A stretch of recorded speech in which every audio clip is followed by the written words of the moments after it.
So Sir PJ already talked about all of the innovations and new things that we are introducing into the market. My job is to introduce to you, or at least reintroduce to you, what the features of your existing trucks are. So, lahat po ng nandito, meron na po kayong mga sariling cool air trucks. So, before anything, I want to thank everyone who has availed of a cool air unit and are continuously subscribing to our services. Second is, I'd like to inform you that majority of the features of your trucks, minsan nakakalimutan natin nag-exist doon sa truck natin. Okay, so as much as possible, my job is to reintroduce to you what those features are. Kasi minsan curious tayo, bakit ganyan yung shape ng unit natin? Bakit ganito yung setup ng body? Ano yung mga kaya ng unit natin? So, yan yung i-discuss ko ngayon. But before anything, I'd like to inform you, next please, that we have a special promo for everyone who has attended today. Later on, we will open the registration booth again. We are providing a free evaluation of a maximum of 2 units per customer para doon sa units natin. Any type of evaluation, any type of item that we will see, we have an additional free idler pulley and clearance lights. So malaking bonus na rin po yan kapag ka nagpa-service tayo. So to avail of this, you just have to register at the registration booth.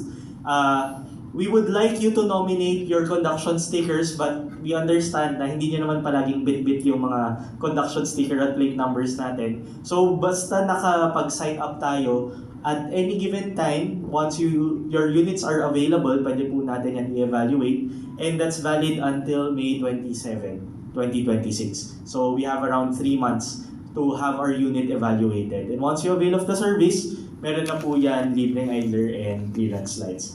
Okay pa? So hopefully that's good news for us. I will move on to our features and capabilities. Okay, so mag-start po muna tayo doon sa pinaka-primary natin na dapat aware tayo doon sa unit natin. So, a lot of people ask why the shape of our unit is that way. So, mapapansin naman natin sa maraming surplus, naka-flat yung box. Tapos yung outside unit natin, flat lang kasi parang hindi naman kailangan. Actually, the design of our condenser is designed in the airfoil system. So, anong airfoil? In engineering or even in airplanes, pag nakita niyo po yung airplanes, design po yan na meron siyang konting kurba. There's a little bit of curve here para ang hangin po natin pag dumating, mag-flow out of the way.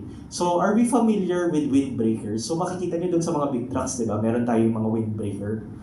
Pag refrigerated truck kasi, kailangan po ng cooling system natin ng hangin. So, hindi tayo makapaglagay ng windbreaker. The purpose of our design is to make sure na nasa substitute natin yung air drag ng cooling unit natin, kaya tayo merong airfoil shape. So, what does that give us? That gives us a little bit less drag. What is drag? Yan yung resistance ng truck sa hangin pagka bumabiyahe. Now, what's the long-term benefit of that? Hindi siya noticeable in short trips. Pero lalo na, in Mindanao, ang biyahe natin hindi pwedeng nandito lang. Palaging palayuan lahat ng biyahe natin. Fuel efficiency. The reduction of drag allows you to save more fuel. So in the future, mapapansin nyo, kapag purely flat lang yung truck natin, lumalaban yung truck doon sa hangin, mas bumabagal yung biyahe ng truck, mas kailangan ng truck ng puwersa para makabiyahe siya. So the airfoil allows you to reduce your drag and allows you to save up more fuel when you're traveling. So that's a very big benefit for a very, very small feature. Okay? So para at least aware tayo na ganyan yung design ng unit natin. Next natin is that your cooling units, if they are set at frozen, can be set to chilled temperatures. Okay? So why do we highlight this? 2 things. Number 1, some businesses are very flexible. Sometimes ice cream tinatransport natin. In other times, may opportunity tayo mag-transport ng meat. Sometimes may opportunity tayo mag-transport ng chilled goods. This is to inform you that your systems, your cooling systems are designed to be set from frozen down to chilled. Ay, pero meron tayong maximum cap, may cap po tayo. Kapag originally designed as a chilled system yan, hindi natin siya mapupush to freezer. Pabaliktad po. From freezer to chiller, pwede po siyang maset. So, just in case your business is a little bit more flexible, if there are different products that you transport, you can use your system for the same truck. You can use the same truck to transport different goods. The second reason why I also tell you this is because sometimes napapalitan ng mga drivers natin or ng mga pahinante natin kapag bored sila sa biyahe, malayo yung biyahe, minsan medyo nagpipipindot na doon sa controller. So it's for our awareness also that just in case we feel that the truck is not functioning properly, the very first thing we check is our controller. Was it set at the correct temperature para maibiyahe siya ng tama?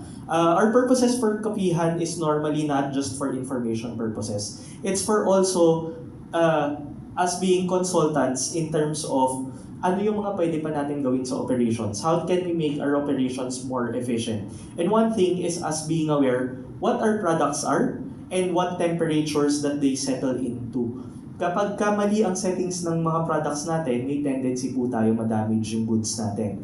So, as much as possible, we have to be aware na flexible yung unit natin, flexible rin yung products na pwede natin ikarga, pero pwede rin kasi tayo magkamali doon sa paglagay natin ng product. So, the way we can ensure that we're using the right temperatures is by understanding what type of products we're using and what temperatures they're set at. Okay? Next is, and this is a fairly ignorable feature sometimes pagka sa start, tapos pagdating sa future, marirealize natin ang laki pala ng tulong niya. So these are our clip-on curtains. So why do I say that it's an ignorable feature?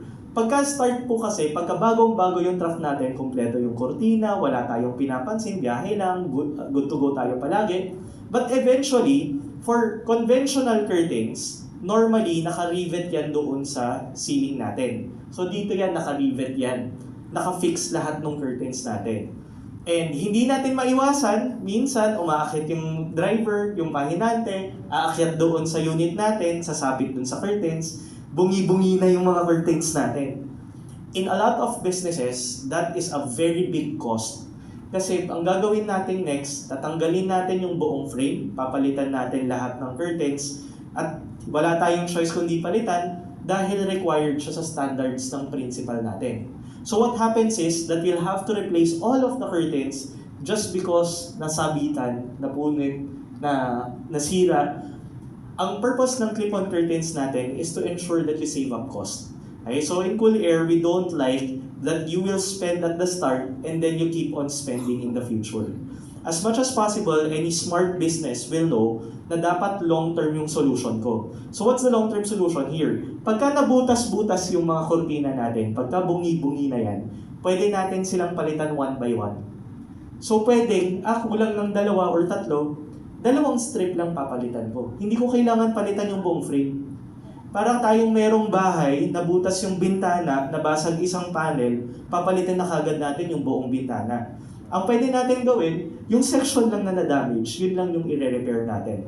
This actually generates a whole lot of savings because we can't avoid that curtains will eventually break. Okay? One more item that I'll want to focus here is yung sa material po ng curtains natin.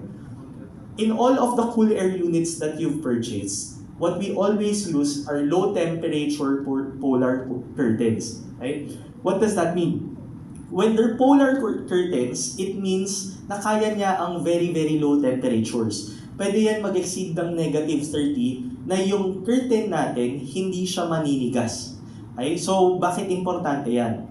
Sa operations natin, regularly, we will go in and out of the box. Siyempre, nagde-deliver tayo, truck yan. Okay? Papasok lalabas tayo, kapag matigas yung kortina, ang hirap umakyat. Okay? And second is, kapag matigas yung kortina, ang gagawin ni driver, at actually kahit malambot yung kortina, ang gagawin ni driver, isasabit niya yan, tatanggalin niya yan. Minsan pag tinanggal niya, makakalimutan niya, tapos wala na yan forever.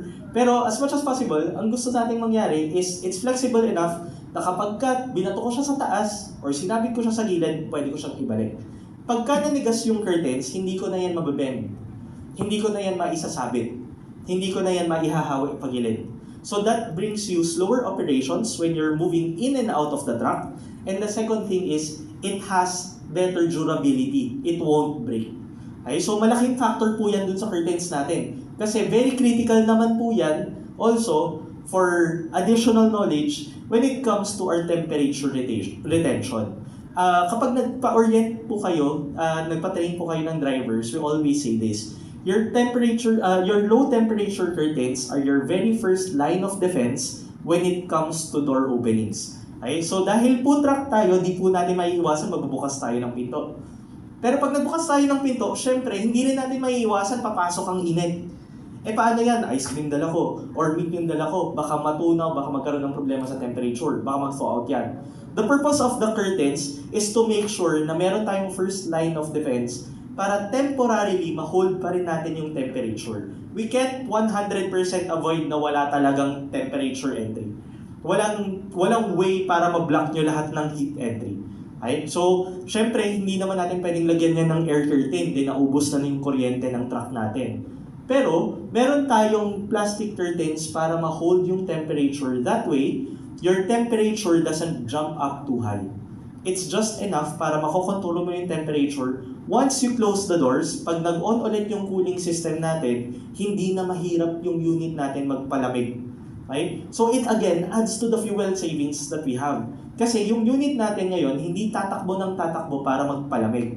As much as possible, gusto natin, ma-hit kagad natin yung temperature, yung fuel natin, ginagamit natin to transport from point A to point B, not to consume it so that we can pull down temperature. Okay? So that's our curtains. Our next is one thing that I previously mentioned.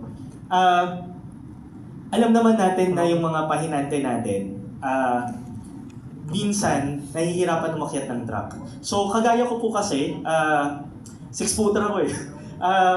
Minsan talaga mahirap lumakyat ng truck, lalo na pagka malaki yung truck. So, medyo matangkad. Actually, pagka pumunta po ako sa 18-footer na truck, yung bumper pa lang niya nasa akin, nandito na po sa torso ko. Okay, so syempre, hindi naman tayo high jumper, hindi tayo Olympian, mahirap umakyat ng truck. Pero alam rin po natin na the only way na makakyat sila is kailangan may kakapitan sila. So one of the biggest improvements that we've made about 2-3 years ago, for the new trucks, you'll notice that this is already installed. For the old trucks, we can install this. This is called the grab handle.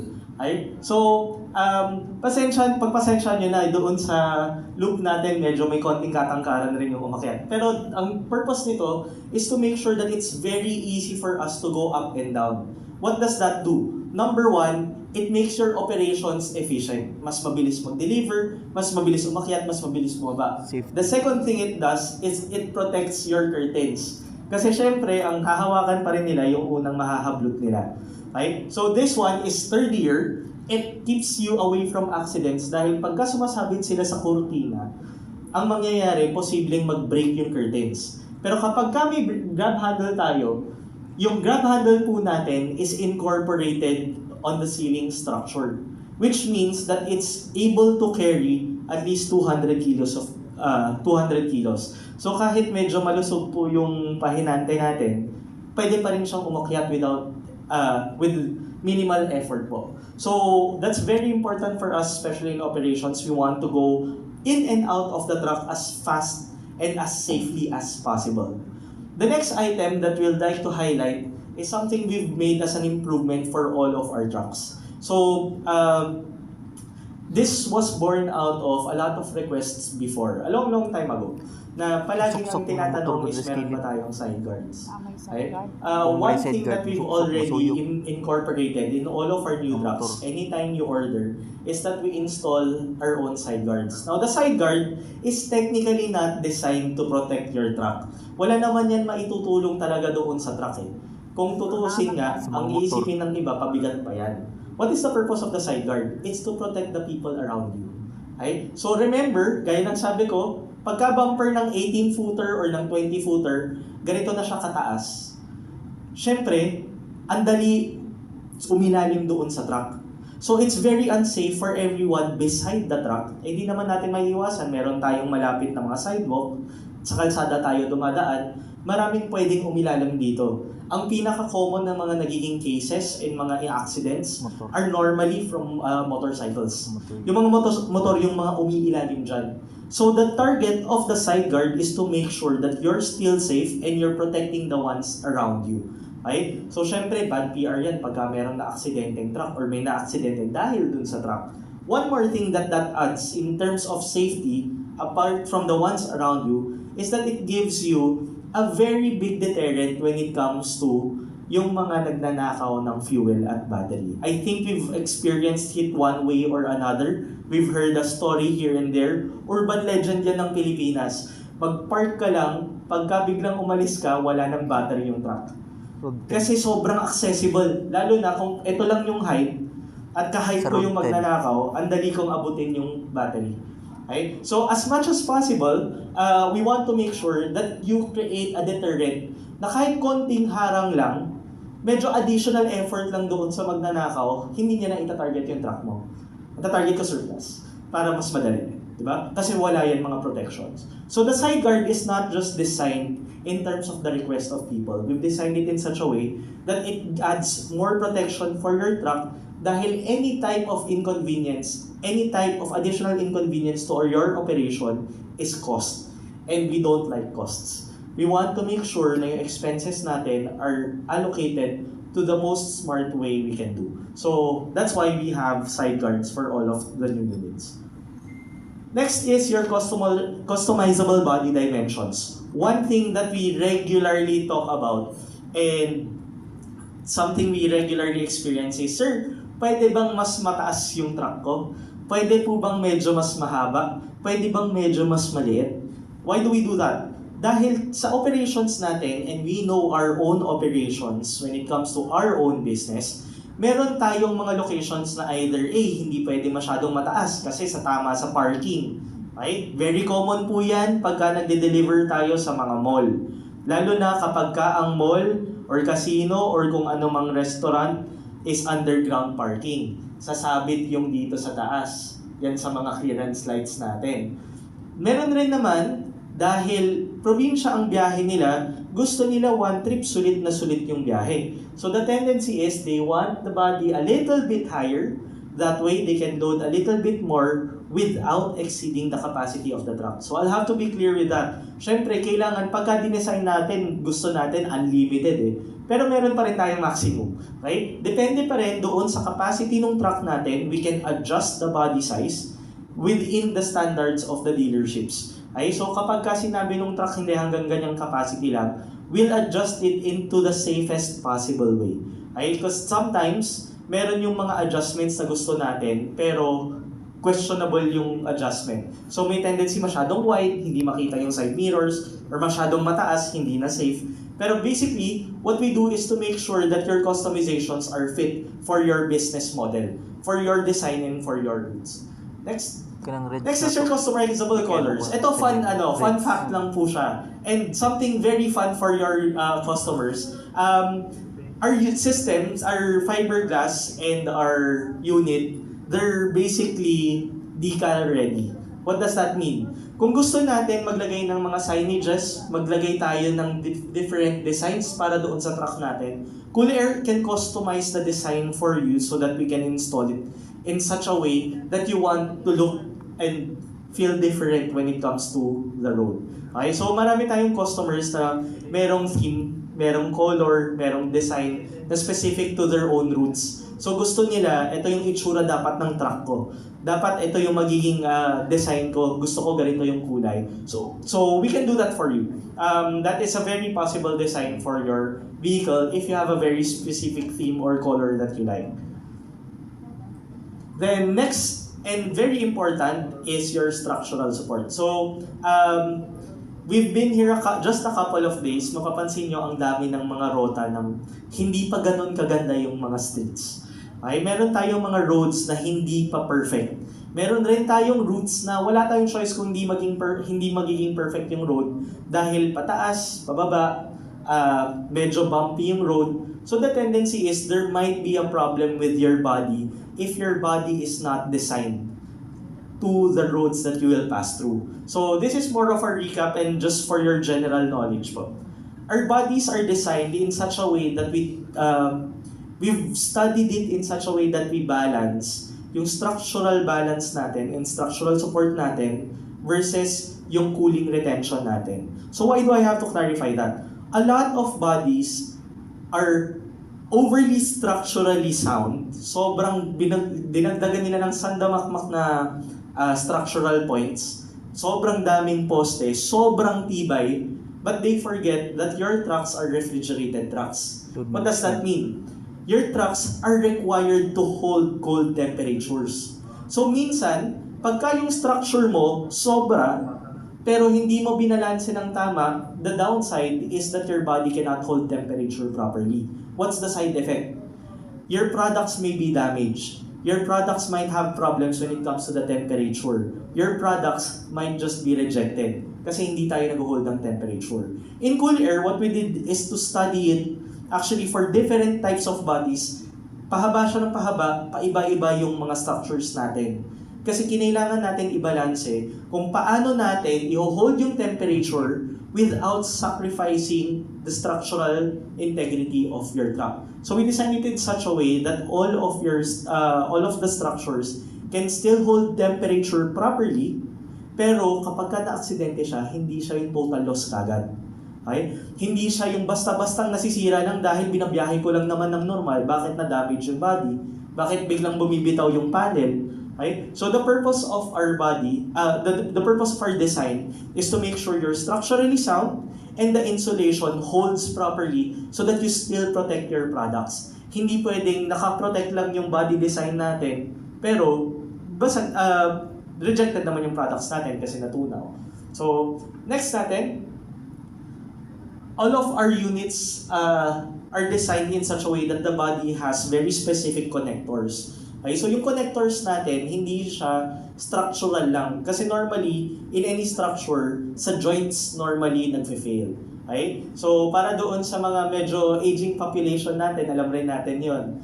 Pagka naglalakad tayo regularly, eventually, yung joints natin sasakit. Pagdating dun sa truck, madalas ang problema natin nandun sa joints ng mga panels natin. So, what did we do? We created a certain way of structuring the joints na maganda pa rin yung connection niya 5-10 years down the line, pero sinigurado namin na fully insulated pa rin yung joints na yan. Kasi madalas doon sa corners nagkakaroon ng moisture. So our purpose is to make sure na nakakapag-hold pa rin tayo ng temperature kahit sobrang tanda na nung truck natin. Ang next po naman natin is doon sa rear door frame, we made sure that all of our door frames are made of stainless steel. It just allows you to have a little bit extra support when it comes to the design of the frame. So, the last thing I would like to talk to you, and this is for familiarization purposes also, is basically what we call our after sales. So, this is just for your reference, and this also serves as an invite. So, this is the second time I will mention this. We have a specific promo for the attendees today that you have a free evaluation of 2 units per customer, and that after your evaluation, meron po tayong libreng idler pulley and clearance slide. So that's a big plus. Apart from that, I'd like you to be familiar with our services. So when it comes to our services, we have 4 categories of services. So the first one is what we call our repairs. Pag may nasira, may kailangan palitan, may kailangan ayusin. So these are more of corrective when it comes to our repairs. One thing I'd like to highlight is that when it comes to repairs, the most important part of any repair is not the repair itself. Syempre, importante tama yung pag-repair natin. What's critical is actually the evaluation. So maraming pwedeng gumawa ng repair, maraming pwedeng mag-ayos. Pero bilang lang sa Pilipinas ang may expertise mag-actual diagnosis. So just a little bit of history. I think both of my seniors have already advised this a while ago. We've been in Davao for actually over 10 years.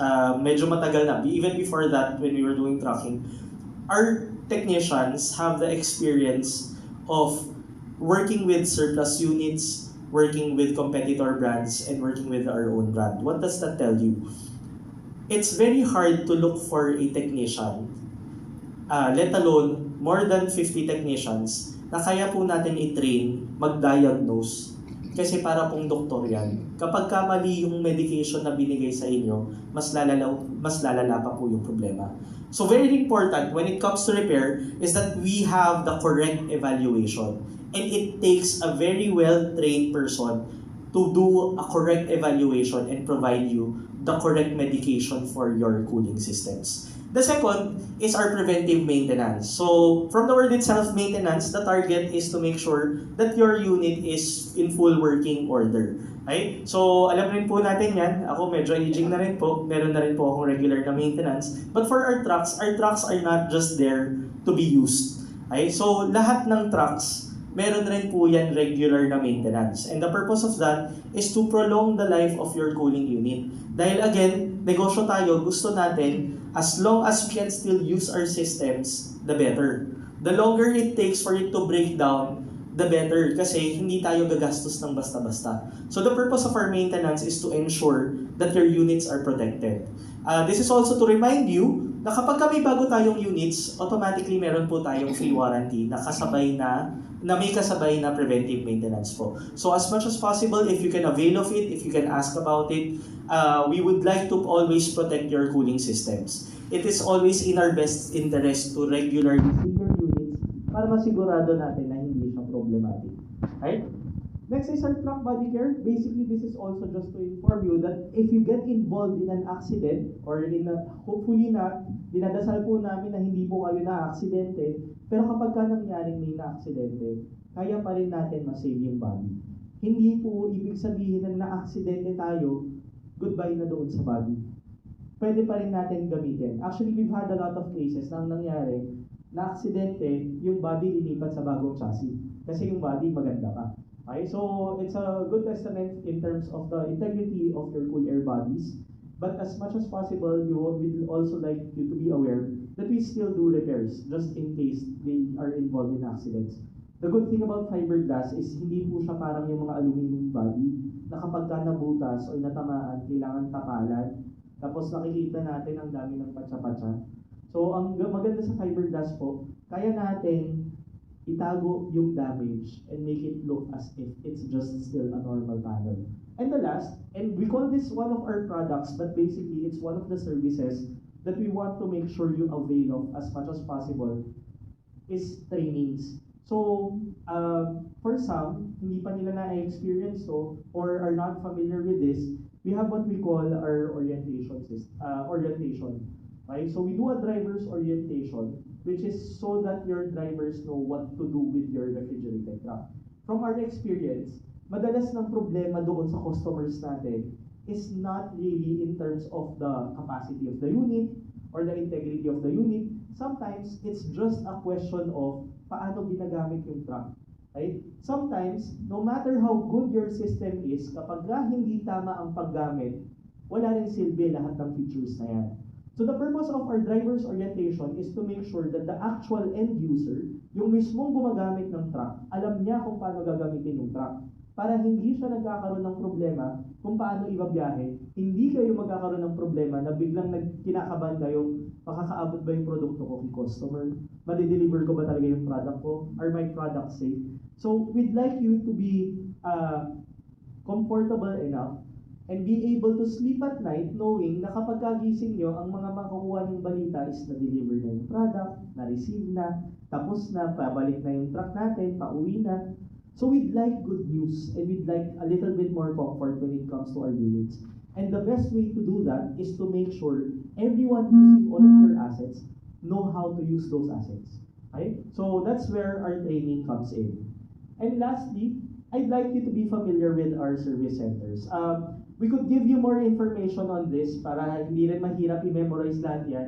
Medyo big flow of information kasi siya. But just so that you are all aware, we've scattered ourselves around the country. We've been slowly but surely looking for more strategic locations. Even when it comes to our Davao branch, we're already in the process of identifying a larger space so that we can accommodate more services for you. But basically, this is specifically how we designed our locations para at least kahit saan kayo mapadpad, kaya namin kayong servisan. So we have a lot of customers na tumatawid po from Luzon down to Mindanao. So the tendency is minsan ma-intercept namin sila sa gitna ng Bicol, or minsan mapapadpad sila sa Cebu, minsan nasa Bacolod sila, minsan nasa Iloilo. Our target is to make sure that when you have a problem, we can assist you as soon as possible. Okay? So we might be able to intercept any deliveries na magkakaroon ng problema. So we do emergency services, but mainly we start with offshore assistance. What does that mean? Basically, you can call us, we can try to assist your driver on site, tingnan natin kung mata-troubleshoot natin. If not, we'll find the nearest spot they can go to para matulungan namin po kayo. So that's one thing that you can only get with Cool Air and no other refrigerated truck suppliers can provide. So the next question is, after everything we've mentioned, how do we proceed? What do we do next? Right? So it's one simple item. Just ask. Right? So our responsibility here now, makikita niyo po yung mga ka-uniform ko po today. Basically, ang trabaho po namin is to give you a little more information when it comes to your concerns, questions, and possible queries. Right? So we're all here, we'll be staying here until late today just to address any of your questions. Hopefully you have some, and hopefully the other questions have been answered during the presentation. But before I end, I would like to again remind you, we have a promo, just register at the registration booth. Next is to set a schedule or at least discuss right now at any point kung may makausap tayo na kung meron kayong questions, just raise them. We'll be very happy to open them up to you. And last, before anything else, and one semi-important for everyone while we're here, is that we also have a buffet on the side. So we prepared a humble meal for you, just in case, so that if you want to eat while waiting for your time to ask questions, we have food on the side. And yes, basically, we're everywhere in the country, so we are there where you need us. And at any point that you need any type of servicing, we're here and we're available. So again, thank you very much for coming. Please make sure that you go to the registration booth. Sayang naman po yung promo natin. And again, thank you very much.